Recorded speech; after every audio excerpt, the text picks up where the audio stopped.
Les damos la bienvenida a su tiempo devocional Palabra y Café, el aroma de la palabra del Señor en nuestros corazones, fortaleciendo nuestra fe. Con el pastor Richard Rodríguez. Por R12 Radio, más que radio, una voz que edifica tu vida. Bienvenidos. Para hoy, mis amados, para hoy en Palabra y Café dice de la siguiente manera: Señor, yo espero firmemente tu venida. La segunda carta de Pablo a los tesalonicenses, al igual que la primera, sí tiene unos temas de escatología, de los tiempos finales de la venida de nuestro Señor Jesucristo.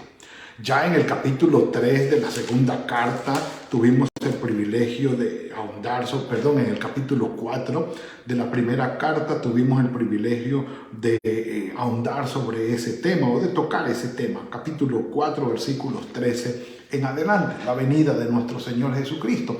Pero en aquella ocasión, Pablo le escribió a los tesalonicenses, amados por él, con la idea de no quiero que queden ignorantes con respecto a los que ya murieron en el Señor. Porque uno de los temas escatológicos que Pablo toca es porque hay una dificultad allá, hay alguna preocupación en Tesalónica con los hermanos diciéndole, bueno, el Señor Jesucristo va a regresar, no ha regresado todavía y ya algunos de los nuestros han muerto. ¿Qué va a pasar con ellos? Pablo se entera de esa preocupación. Creemos que Timoteo y Silas que traen la información de todo lo que está pasando allí, porque entendemos que Pablo no podía ir debido al gran peligro y las revueltas y todo el lío que estaba allí armado en la ciudad contra Pablo. De manera que él les dice, desearía ir, pero no he podido. Y ellos traen esta información. Pero no es la única o el único tema o situación que tiene que ver con la escatología y con la segunda venida de nuestro Señor Jesucristo.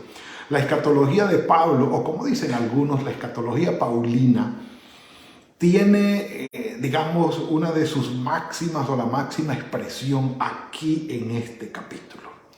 De los temas de Pablo con respecto al fin de los tiempos, de los que más resaltan, está aquí en este capítulo.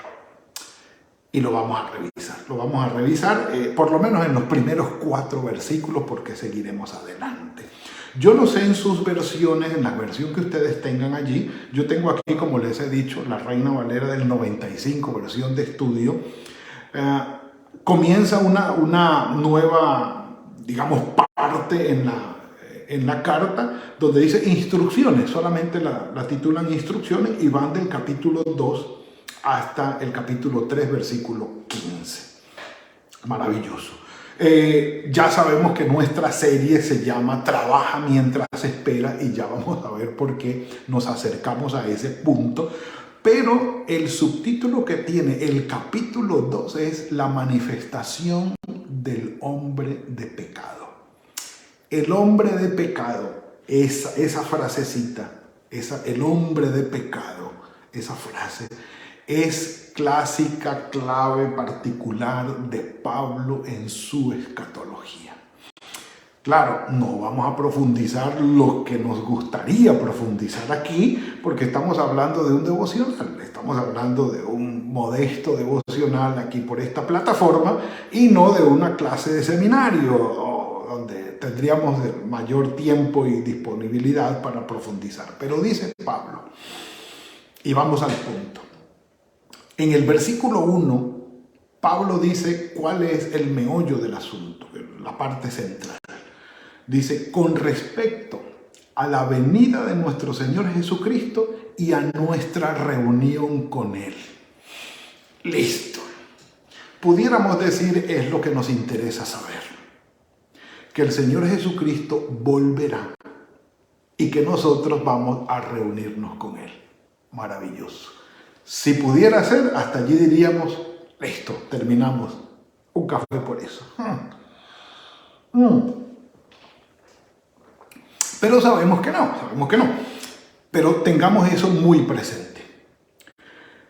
Ese centro, el meollo del asunto, la médula del asunto es: el Señor va a venir, no ha venido todavía, va a venir y nosotros nos vamos a reunir con Él. Si unimos esto con el capítulo 4, versículo 13 de la primera carta, diríamos: los que estemos vivos seremos transformados para reunirnos con Él, y los que estén muertos van a resucitar para reunirnos con Él. Los que estamos vivos no nos vamos a adelantar a los que ya murieron en Él, sino que los que murieron resucitan, nosotros transformados, y nos reunimos con el Señor. Si unimos esta parte de aquí con es decir, 2 Tesalonicenses capítulo 2 versículo 1 con 1 Tesalonicenses capítulo 4 versículo 13. Entonces, es lo que básicamente podemos decir, y tenemos que mantenernos allí. Lo sencillo, lo básico, lo puntual nos da seguridad de entender lo que significa para no dejarnos enredar. Dice, entonces, con respecto a la venida de nuestro Señor Jesucristo y a nuestra reunión con Él, y aquí viene la exhortación: os rogamos, hermanos, que no os dejéis mover fácilmente de nuestro modo de pensar, es decir, de la convicción que se ha tenido en el Espíritu por la instrucción de Pablo. Básicamente, ni os conturbéis, no se asusten, ni por espíritu, ni por palabra, ni por carta, es decir, no se vayan a perturbar. ¿Sí? Ni por espíritu, ni por carta, ni por palabra, ni por carta como si fuera nuestra, en el sentido de que el día del Señor está cerca. Es decir, la noticia que trajeron es: Pablo, allá hay unos hermanos enseñando que la venida del Señor puede ser la semana que viene o el mes que viene, o a una semana. Eso está ya que pasa. Otros ya manifestando un problema bastante mayor, que dijeron que no, que ya se había efectuado la venida de nuestro Señor Jesucristo. Pero según lo que deja ver Pablo, la instrucción errónea o torcida que se estaba compartiendo es que el Señor Jesucristo en su venida ya estaba, estaba allí cerquita. Ellos hablaban de semanas para que el Señor Jesucristo viniera. Esto estaba muy cerca. No que ya se hubiese efectuado.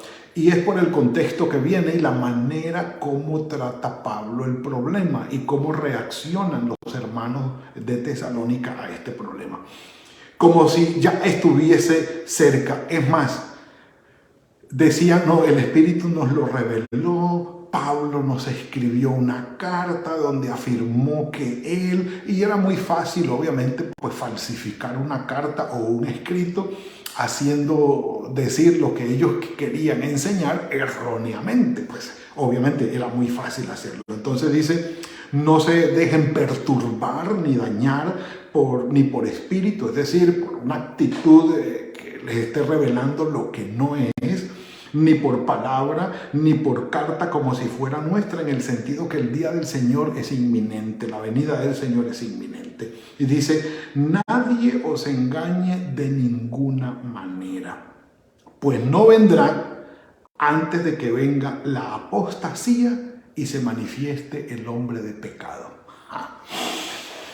Miren, mis amados, en cuanto al tiempo en que el Señor Jesucristo va a venir, no coman cuento o no comamos cuento. Nadie sabe. Tema cerrado, tema clausurado. ¿Cuándo va a venir? El Padre es el único que lo sabe. Punto. Nadie más. Ahora, lo que Pablo está diciendo que va a suceder ya, no. Y manifiesta o presenta dos elementos claves en su escatología, es decir, en el tema del estudio de los eventos, de los finales de los tiempos. Y es la apostasía y el hombre de pecado. ¿Cuál es la apostasía? Básicamente la apostasía significa rebelión. Por ejemplo, unas versiones aquí traducen: no se dejen engañar. la versión Nueva Traducción Viviente dice: no se dejen engañar por lo que les dicen, pues aquel día no vendrá hasta que haya una gran rebelión contra Dios. Así traducen la palabra apostasía. Y la traducción del lenguaje actual dice: ese día no llegará hasta que los enemigos de Dios se rebelen contra él, traduciendo la palabra apostasía. O no se dejen engañar hasta que no, la Dios habla hoy también traduce la rebelión contra Dios. Pero el apostatar de la fe sí lleva el espíritu de nos rebelamos contra Dios, pero incluye algo importante. Nos rebelamos contra Dios, pero antes estábamos a favor de Dios. ¿Sí me hago entender? O sea, este asunto de la apostasía, el apostatar de la fe es: yo antes era de la fe, de la creencia y del compromiso con Dios, pero ahora no, ahora soy enemigo de Él, ahora me cambié de bando. Y es la idea que deja ver el apostatar de la fe. Entonces, sí está hablando acerca del final de los tiempos y se discute, bueno, ¿estaría Pablo pensando en el siglo XXI de nuestra era cuando escribió? Pues, evidentemente no. Pablo les estaba escribiendo a los tesalonicenses, punto. Pero los escatólogos y todos los que empiezan a mirar los eventos del fin del mundo, por cuanto el Señor Jesucristo no ha venido y nada de todo esto se ha presentado, entonces dicen: al final de los tiempos habrá personas que, habiendo creído en Dios y habiendo permanecido fieles a Dios, apostatarán de su fe, cambiarán e irán en contra de los principios de Dios, se volverán enemigos de Dios con base obviamente en lo que dice su palabra.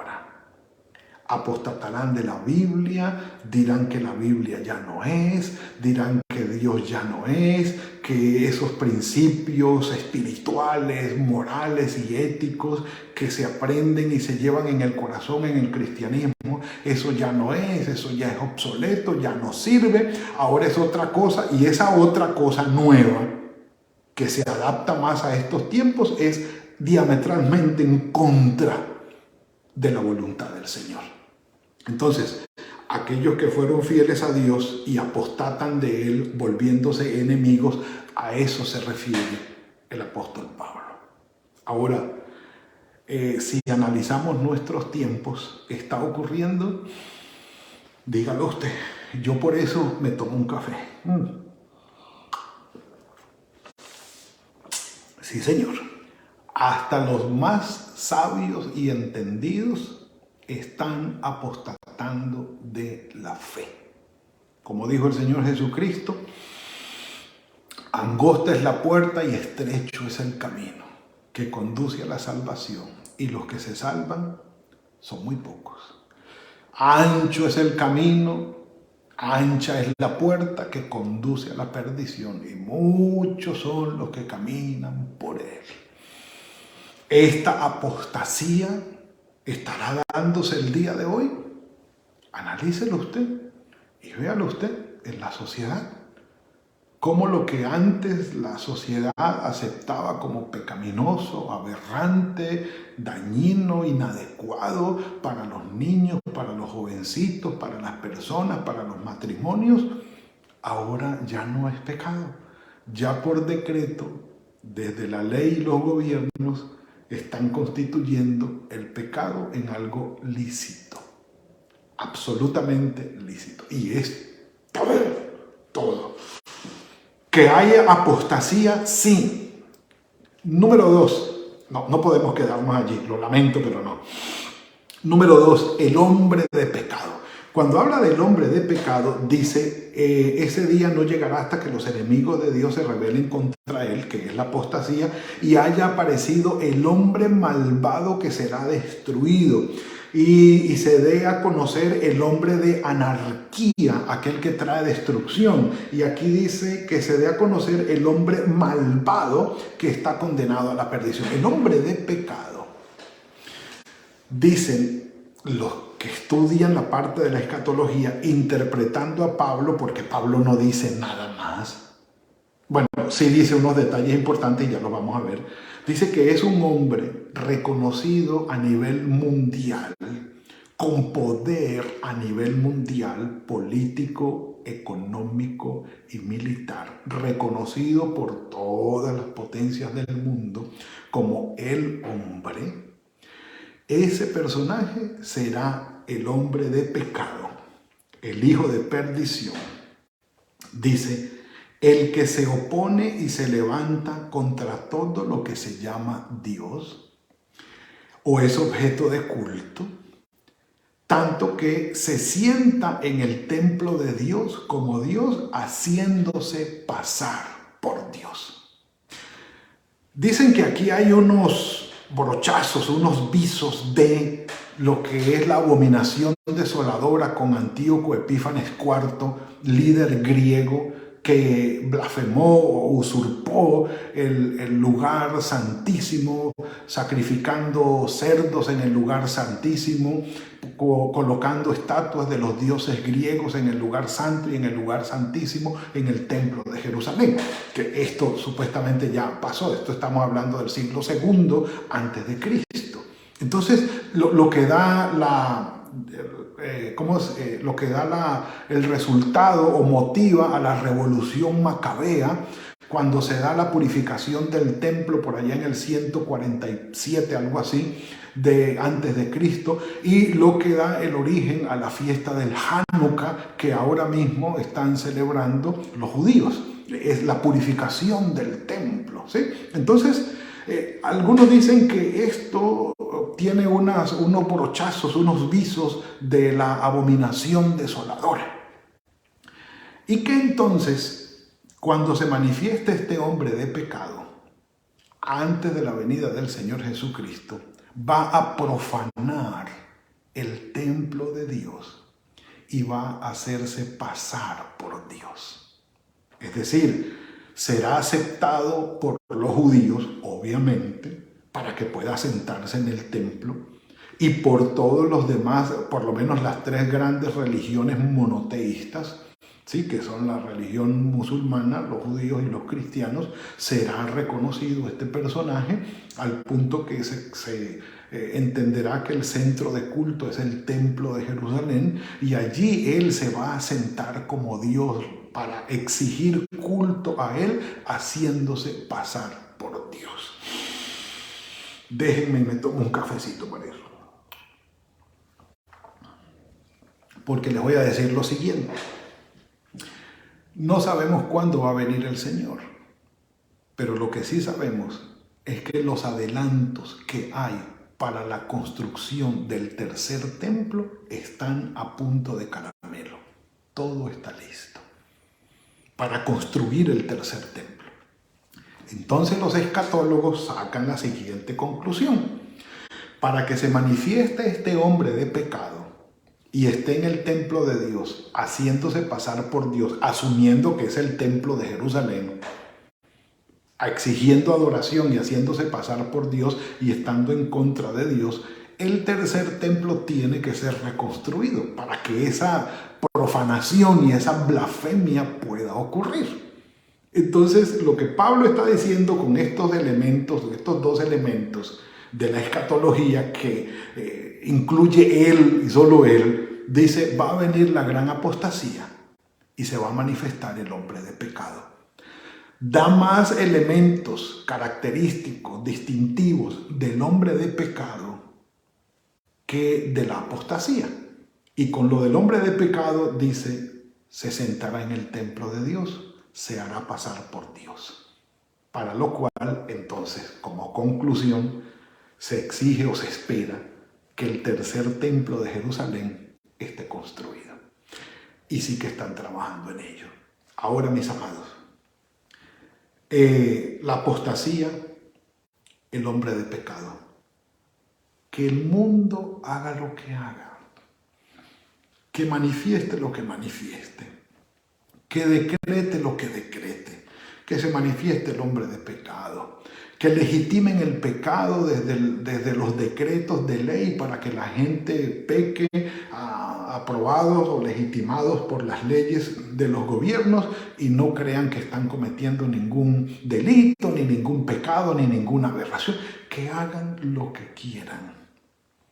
Cuando las autoridades se alejan de la voluntad de Dios y de su palabra, decretando lo que está en contra de la ley del Señor, nosotros nos declaramos en desobediencia civil. No vamos a obedecer una autoridad que está en contra de la voluntad del Señor. Nos mantendremos firmes en Él.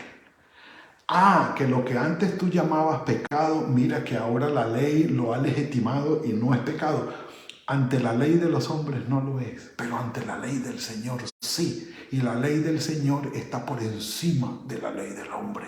No lo voy a obedecer.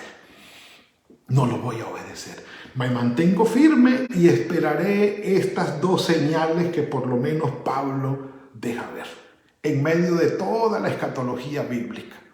¿Es algo impresionante? Sí. ¿Es algo a nivel mundial? Sí. ¿Es algo que va a golpear a la humanidad? Ya lo está haciendo.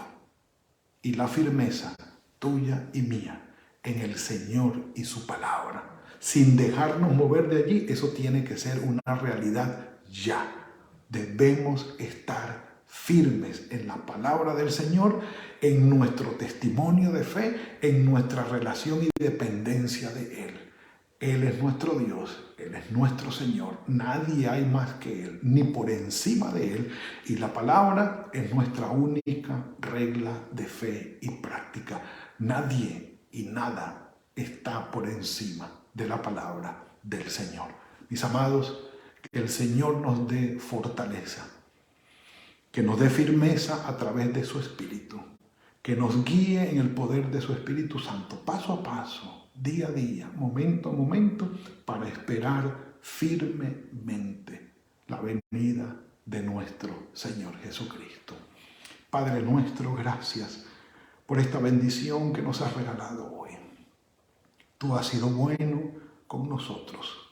Ayúdanos, Padre, en medio de toda esta confusión que a nivel mundial las autoridades han prolongado, han propuesto, para alejarnos de ti y alejar a las sociedades de ti, legitimando el pecado. Ayúdanos, Señor, a mantenernos firmes. Obra en nuestros corazones, en nuestras mentes. Que tu Santo Espíritu no deje de obrar sobre cada uno de nosotros y nuestros hijos, Señor, para mantenernos fieles a ti, firmes a ti, confiando en ti y en tu palabra. Son tiempos difíciles, Señor. Son tiempos que demandan nuestra fidelidad a ti. Tú nos ayudas y nos guías con tu Espíritu Santo. Esperamos, Señor, firmemente tu venida. Susténtanos y guárdanos, te lo rogamos. Dejamos este día en tus manos, la semana que comienza delante de ti. Bendícenos, guíanos, que sea fructífero cada día de trabajo para nosotros y que guardes nuestras vidas. En tus manos estamos, en el nombre de tu Hijo Jesucristo. Amén y amén. Mis amados, ha sido la entrega de hoy. El Señor ha sido bueno, el Señor ha sido bueno. Que el Señor los bendiga, que los guarde, que sea fructífero el trabajo de sus manos el día de hoy, que tengan muy buena semana, entendiendo que los que estamos aquí en los Estados Unidos celebraremos el Día de Acción de Gracias, hacia allá vamos, y que tengamos una muy buena semana. Nos veremos mañana, si el Señor lo permite, en otra entrega de Palabra y Café. Que el Señor los bendiga. Gracias por compartir con nosotros este espacio de Palabra y Café. Hasta una próxima oportunidad por R12 Radio. Más que radio, una voz que edifica tu vida. Que Dios les bendiga.